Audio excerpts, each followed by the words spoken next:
오늘은 대림절 둘째 주일을 맞아서 죄인을 부르러 오셨습니다 라는 제목으로 하나님의 말씀을 나누겠습니다.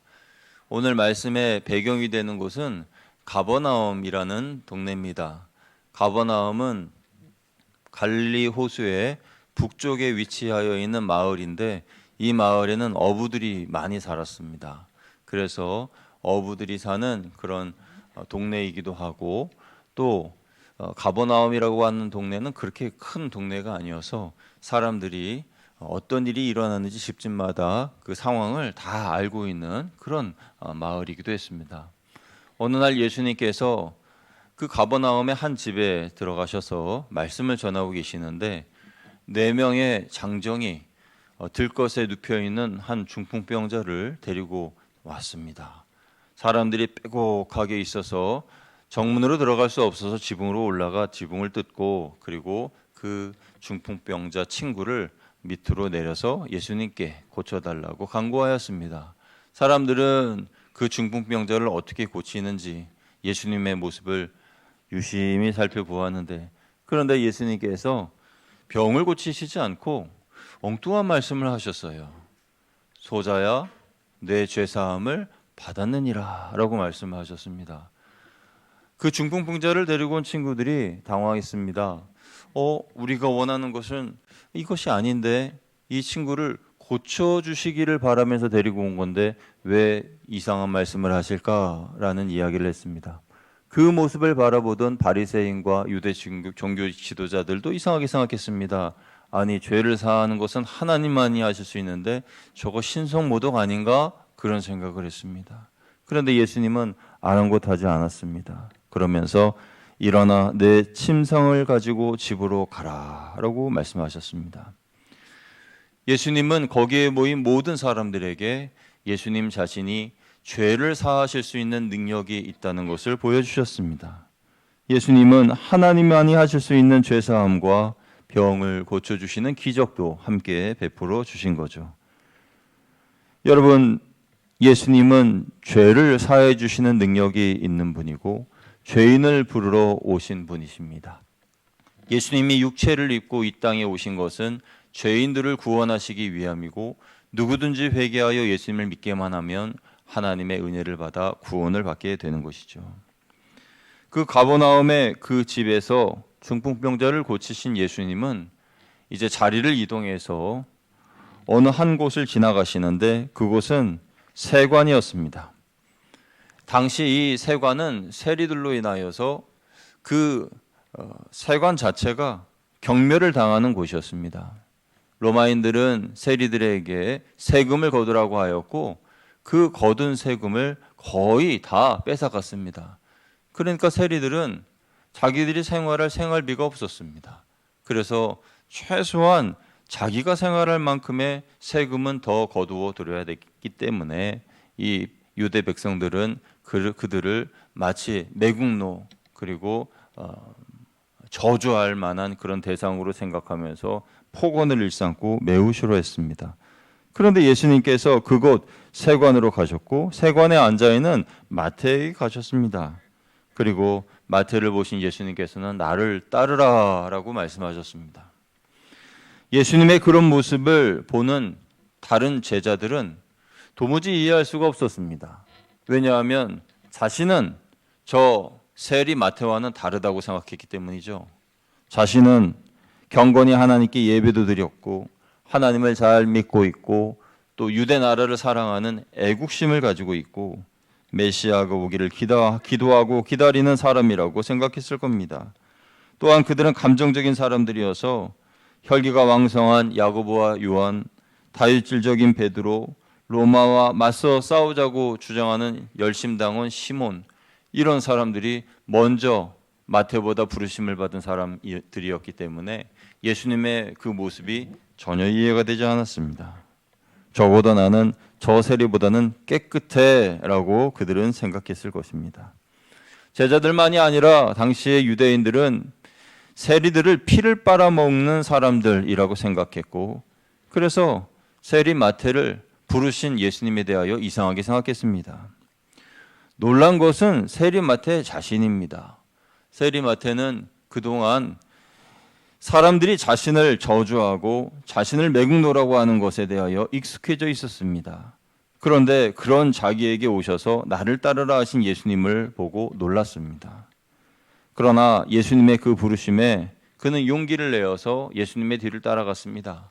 그렇게 몇 걸음 걸어가다 보니 예수님께서 가시려고 하시는 곳이 다름 아니라 마태 자신의 집이었습니다. 그래서 더 놀란 마음에 예수님과 함께 자신의 집으로 들어갔고 그 마태의 집에 들어가서 식사를 준비하고 하였을 때에 그 소식을 들은 다른 세리들과 또 다른 죄인들이 그 예수님을 만나기 위하여 그 집으로 들어갔습니다. 그 집은 그야말로 잔치집이 되었습니다. 유대 땅에서 제일 의로우신 예수님과 유대 사람들이 다 죄인이라고 정죄하는 그런 이들이 한 곳에 모여 있는 조금은 아이러니하고 조금은 이상한 그런 모임이 만들어지게 되었습니다. 그런데 그 모임은 그때 유대 땅에서 가장 은혜로운 장소였고 예수님은 그들을 있는 그대로 받아주셨습니다. 그곳에 모인 죄인이라 불려지는 사람들은 예수님 앞에서 자신을 포장하지 않았습니다. 마치 자기가 의로운 사람인 양, 자기가 지은 죄가 하나도 없는 양 포장하지 않았고 있는 모습 그대로, 죄인인 모습 그대로 예수님을 만났습니다. 평소에 그들의 수준대로, 그들의 습관대로, 평소 그들이 사용하던 언어 그대로 예수님께 말하며 즐겼습니다. 그런 모습을 예수님은 다 받아주시면서 예수님도 즐거워하시고 좋아하셨습니다. 예수님은 거룩하신 하나님이시지만 죄인을 부르러 육신을 입고 오신 분입니다. 예수님은 사람들이 죄인이라고 저주하고 또 손가락질하는 그들을 불편하게 생각하지 않으셨습니다. 예수님은 그들의 언어나 행동을 고치려 하지 않으셨고 그들의 웃음에 제한을 두지 않으셨고 그들의 있는 모습 그대로를 인정해 주셨고 함께 웃어 주셨습니다. 그러나 그런 모습을 보는 사람들 중에 매우 불편해하는 사람이 있었는데 그들은 자칭 자신이 의롭다고 여기는 사람들이었습니다. 바리새인들과 유대 종교 지도자들이었습니다. 그들은 제자들을 불러내어서 물었습니다. 아니, 너희 선생은 왜 세리와 죄인들과 함께 식사를 하시느냐라고 물었습니다. 이 말은 만약에 너희 선생이 정말 의로우신 분이라면 어떻게 저런 죄인들과 함께 밥을 먹을 수 있느냐라는 것이지요. 그 말을 들으신 예수님께서 그들이 들으라고 이렇게 말씀하셨습니다. 건강한 자에게는 의사가 쓸데없고 병든 자에게라야 쓸데있느니라 라고 말씀하셨어요. 그 말을 들은 바리새인과 종교 지도자들은 기분이 상했습니다. 그 말은 아니 내가 병자라는 건가? 내가 병에 걸린 사람이라는 건가? 좀 내가 죄인이라는 건가? 뭐 이런 생각을 한 거죠. 왜냐하면 이제까지 자기들은 건강한 자들이고 의로운 사람들이라고 생각했기 때문입니다. 그런 생각을 하는 그들에게 예수님께서 결정적으로 13절에 이 말씀을 하십니다. 오늘 우리가 읽은 본문 말씀이죠. 우리 같이 읽어보겠습니다. 시작. 너희는 가서 내가 긍휼을 원하고 제사를 원하지 아니하노라 하신 뜻이 무엇인지 배우라. 나는 의인을 부르러 온 것이 아니요 죄인을 부르러 왔노라 하시니라. 아멘. 이 말씀은 쉽게 다시 말씀드리면 나는 스스로 의롭다고 생각하는 사람들을 부르러 온 것이 아니라 자기가 죄인이라고 생각하는 사람들을 부르러 왔다. 이 말씀인 거예요. 그러니까 예수님 보실 때에 설령 그가 바리새인이라 하더라도 내가 죄인이다라고 생각하고 회개할 마음을 가지고 있다면 부르심에 합당한 것이고 반대로 그가 세리라고 하더라도 나는 죄진 것이 없어. 나는 당연히 내가 그냥 할 것을 했을 뿐이야 하면서 의롭다고 생각하는 세리들은 하나님의 부르심에 예수님의 부르심에 합당하지 않다라는 그런 말씀이에요. 이에 대해서 예수님께서 누가복음 18장에 바리새인과 세리의 기도에 대한 비유로 말씀하셨잖아요. 바리새인이 기도할 때에 하나님, 나는 이 세리와 같지 않습니다.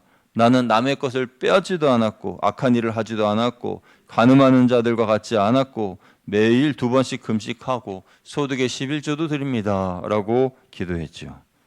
그때 세리는 멀리 서서 하늘을 감히 쳐다보지도 못하면서 자기 가슴을 치며 말하죠. 하나님이여 저를 불쌍히 여기소서 나는 죄인이로소이다 라고 기도합니다. 예수님은 이 비유를 통해서 바리새인보다 세리가 더 의롭다라고 말씀하셨습니다. 따라서 예수님이 말씀하신 의로움이란 자신의 죄를 깨닫고 내가 죄인임을 고백하며 회개하는 사람, 그 사람이 의로운 사람인 것입니다. 여러분, 회개한 죄인은 더 이상 죄인이 아닙니다. 왜냐하면 회개하는 사람은 누구든지 예수 그리스도로 인하여 의로운 사람이 되기 때문에 그렇습니다. 예수님의 부르심을 받은 마태는 그날로 회개하였고 예수님과 함께 3년 동안 같이 동거하면서 3년 동안 같이 예수님을 따라다니면서 예수님의 인격을 배웁니다. 그리고 훗날 마태복음이라는 성경을 기록하게 됩니다. 여러분, 마태가 우리 거양교회 성도님들에게 예수님이 누구신지를 말해준다면 뭐라고 말할까요? 마태가 경험한 예수님의 모습을 우리 성도님들에게 오늘 이 시간 전해주신다면 이렇게 말할 것입니다. 거양교회 성도 여러분, 제가 만난 예수님은 죄인들을 위해 오신 분으로 낮고 천한 나와 같은 사람도 기쁘게 만나주신 분이십니다. 예수님은 세상 모든 사람들이 나를 비웃고 조롱할 때 나와 함께 즐겁게 식사하시며 웃어주신 분이십니다. 예수님은 나를 위해 구원의 기적을 베풀어 주셨고 나뿐만이 아니라 소외당하는 여인들과 아이들까지 존귀하게 여겨주셨고 지나가는 나그네도 그냥 보내지 않고 먹을 것을 주셨고 심지어 원수까지도 사랑하셨습니다 라고 말해 줄 것입니다. 여러분, 마태가 보는 예수님의 모습은 죄인들까지 사랑하신 예수님이셨습니다. 그런데 마태가 본 예수님의 모습 중에 유일하게 예수님이 화를 내시는 적이 몇 번 있었어요. 그 화를 내셨던 그때는 자신이 의롭다고 여기는 은혜 없는 종교 지도자들에 대해서 무척이나 화를 내셨습니다. 예수님은 하나님을 알지 못하는 로마인들 때문에 괴로워하지 않으셨습니다. 오히려 하나님을 잘 알고 있다고 하는, 그리고 일평생 메시아를 기다리고 있는 바리새인과 사두개인과 율법학자들, 이들을 통해서 어려움을 많이 당하셨습니다. 이들은 메시아를 믿는다고 하면서도 자신의 앞에 메시아가 계시는데도 그를 죄인 취급하였고 그들은 무자비하여서 예수님을 잡아 때리고 십자가에 달아 죽이기까지 했습니다. 그들은 영적으로 앞을 못 보는 사람들이었기에 하나님의 은혜를 잃어버린 형식만 남은 종교인 그 자체였습니다.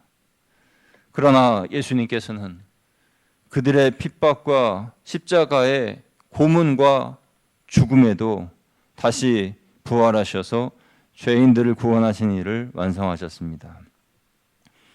예수님께 부름받아 예수님의 제자가 된 마태가 마태복음을 기록할 때에 여인들의 이야기를 빼지 않았습니다. 마태복음 1장에 보면 예수님의 족보가 나오는데 그 중에 마리아를 제외한 4명의 여인들의 이름이 나옵니다. 왜 마태는 여인들의 이름을 빼지 않았을까요? 당시의 이 분위기나 정서는 모든 공문서나 사문서에 그리고 숫자를 쓸 때에도 여인을 빼는 것이 일반적인 현상이었습니다. 그러나 마태가 본 예수님은 여인들과 아이들을 사랑하시는 예수님이셨기에 뺄 이유가 없었죠. 그래서 1장에 보면 4명의 여인들 중 첫 번째는 다말이라고 하는 여인인데 창세기 38장에 나오는 유다의 며느리입니다. 그녀는 창기의 복장을 하고 시아버지를 속이고 자녀를 낳은 여인입니다. 지금으로 따지면 막장 드라마의 한 장면이라고 할 수가 있겠습니다.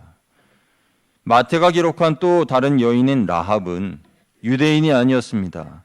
그녀는 여리고 성의 기생으로서 이스라엘의 하나님을 믿어 그 은혜로 구원받았고 이스라엘 왕들의 조상이 되었습니다. 기생이라고 하는 것이 타고나면서부터 그 직업을 택하진 않았겠지만 역시 그 직업군은 많은 비난을 받는 그런 직업군이었을 겁니다. 또 다른 여인인 룻은 이스라엘의 원수 나라인 모압의 여인으로 이방 여인이었습니다. 이스라엘의 원수 나라였기 때문에 모압 출신이라는 그런 소리만 들어도 사람들은 룻을 싫어했을 겁니다. 그러나 그녀는 자신의 시어머니 나오미와 함께 하나님을 떠나지 않았고 하나님의 은혜로 보아스의 아내가 되었고 훗날 다윗 왕의 증조 할머니가 되었습니다. 마지막으로 마태는 예수님의 족보에 밧세바를 소개합니다. 그런데 마태는 밧세바를 소개할 때에 다윗의 아내가 아니라 우리아의 아내라고 소개합니다. 이 우리아의 아내라고 꼭 굳이 집은 이유가 무엇일까요? 다윗의 행음함을 드러내기 위해서입니다. 우리아의 아내를 통해 솔로몬이 태어났다라고 말하죠.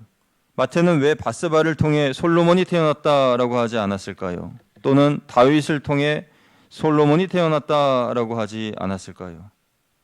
그것은 우리아의 아내에게서 솔로몬이 태어난 그 자체가 다윗이 범한 행음과 또 그것을 회개한 다윗의 모습을 용서하신 하나님의 사랑, 죄인을 부르러 오신 예수님의 사랑, 그 사랑을 설명하기 위해서죠. 여러분, 다윗과 같은 하나님 마음에 합한 의로운 왕도 우리아를 죽이고 그의 아내를 빼앗았는데 하나님은 그런 다윗도 회개의 눈물을 흘리자 용서해 주셨다라는 것입니다. 다시 한번 말씀드리지만 다윗은 살인죄를 범했습니다. 간음죄보다 더 무서운 징계를 받아야 할 죄를 범했다는 것이죠. 그럼에도 불구하고 하나님은 다윗을 용서해 주셨습니다. 왜요? 간절한 눈물과 회개로 하나님 앞에 용서를 구하여 기도했기 때문입니다. 그러니까 이 마태복음뿐만 아니라 성경의 이야기 자체는 죄인들을 용서하신 이야기이고 죄인들을 부르러 오신 예수님의 이야기입니다. 성경의 주인공은 예수님이시고 성경의 주인공이신 예수님이 하신 일은 죄인들을 부르시고 그 죄를 용서해 주신 것입니다. 마태는 마태복음에서 예수님에 대해 소개할 때에 예수님은 죄인들을 위하여 오셨을 뿐만 아니라 가난하고 평범하게 태어나셨다라는 것 또한 강조하여 설명합니다. 바로 마구간에서 태어나신 사건을 말하는 것입니다. 예수님이 태어나신 곳은 베들레헴이고 그때는 명절이어서 빈방이 없었습니다. 여관마다 사람이 꽉 차 있었습니다. 요셉은 방이 없다는 여관 주인에게 아내가 만삭이니 제발 방 하나만 내어주시오 라고 간청을 했는데도 이 여관 주인들은 그 명절 기간 동안에 돈을 좀 벌어봐야 되겠기에 방이 있어도 요셉에게 빌려주지 않았습니다. 다만 마구간이 비었으니 그곳이라도 머물고 싶으면 머물라라고 이야기했죠. 요셉과 마리아가 이런 대접을 받은 것은 그들이 가난했고 힘이 없었기 때문입니다.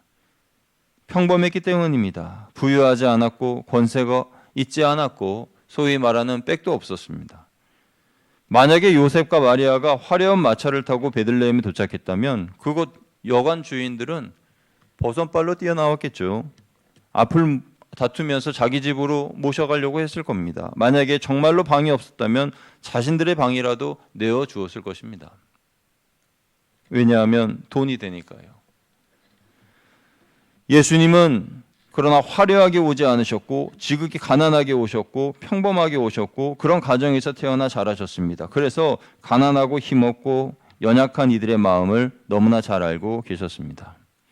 그리고 예수님은 조용히 오셨습니다. 아무도 모르게 조용히 오신 예수님을 동방 박사들이 그 별을 보고 찾아왔지 않습니까? 양치는 목자들이나 소수의 사람들만이 메시아가 오셨음을 알아차릴 정도로 지극히 조용하고 평범하게 예수님은 오셨습니다. 지금도 예수님은 우리의 삶에 조용하게 또 평범하게 찾아오십니다. 우리의 일상생활 중에 누군가의 모습을 하고 물을 달라 하실 수도 있고 먹을 것을 달라 하실 수도 있고 때로는 어린아이의 모습으로 오실 수도 있고 때로는 노인의 모습으로 오실 수도 있습니다. 지극한 평범한 모습으로 우리에게 찾아오십니다. 그런 예수님을 우리는 만나야 됩니다. 그 예수님을 만날 때 우리는 은혜를 경험하고 예수님은 그런 우리에게 오셔서 은혜를 베풀기를 원하시죠. 그러나 그 은혜를 받는 것은 내가 죄인임을 깨닫는 사람들에게만 임하는 축복입니다. 은혜는 내가 죄인됨을 고백하는 가난한 심령이 있는 사람들에게 주어지는 복입니다. 여러분, 오늘 저와 여러분은 가난한 심령을 가지고 있습니까? 오늘 본문에 기록된 사람들 중에 우리는 어느 쪽에 있습니까? 죄인 취급당하던 세리 마태 쪽에 있습니까? 아니면 그를 정죄하는 것을 즐겨하는 바리새인에 가깝습니까? 만약 여러분이 세리 마태의 친구였다면 예수님이 초대하신 그 잔치 자리에 즐거운 마음으로 또 기꺼이 들어가겠습니까? 만약에 그곳에 들어간다면 사람들이 그 사람을 정죄하고 또 불편한 시선으로 바라볼 텐데 혹시라도 사람들의 구설수에 오르는 것이 싫어서 예수님의 잔치 자리에 나아가는 것이 좀 불편하여 거부하는 일은 있지 않습니까?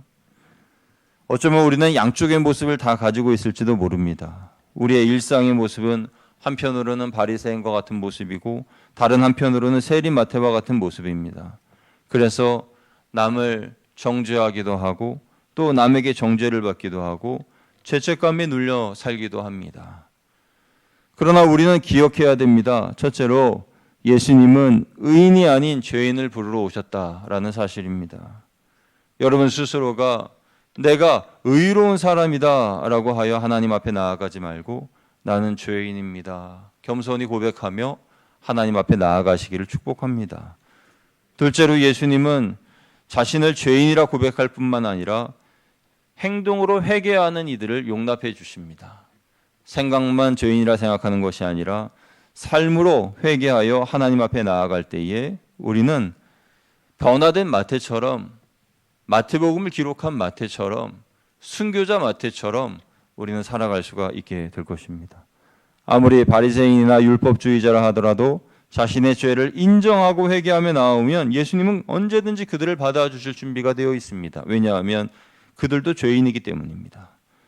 반대로 아무리 세리라 하더라도 아무리 가난한 사람, 헐벗은 사람, 연약한 사람, 여인이라 할지라도 그들이 스스로 나는 의롭다 하고 나는 죄가 없다라고 한다면 전혀 예수님을 만날 수 없을 겁니다. 그러면 죄의 문제가 해결될 수도 없겠지요. 예수님을 회개로 만나는 사람들은 죄의 문제의 해결을 받습니다. 예수님을 만남으로 해결되지 못할 죄의 문제는 없습니다. 이것을 성경은 값없이 주신 은혜라고 합니다. 은혜는 내가 노력해서 얻는 것이 아니라 회개한 자에게 값없이 주시는 하나님의 선물입니다. 누구든지 상관없이 회개한 이에게 하나님은 은혜라는 선물을 거저 주십니다.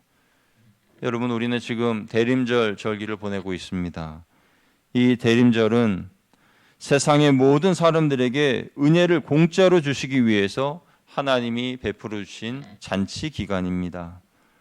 구원이라고 하는 선물을 공짜로 주시기 위해서 회개하여 예수님을 믿기만 하면 받는 이 은혜, 그것을 깨달으라고 만드신 절기입니다. 예수님이 마태의 집에서 그의 친구들과 모든 죄인들을 부르시고 함께 식사를 하셨듯이 세상의 모든 죄인들은 나를 부르러 오신 예수님의 음성을 듣고 예수님께로 나아가야 됩니다.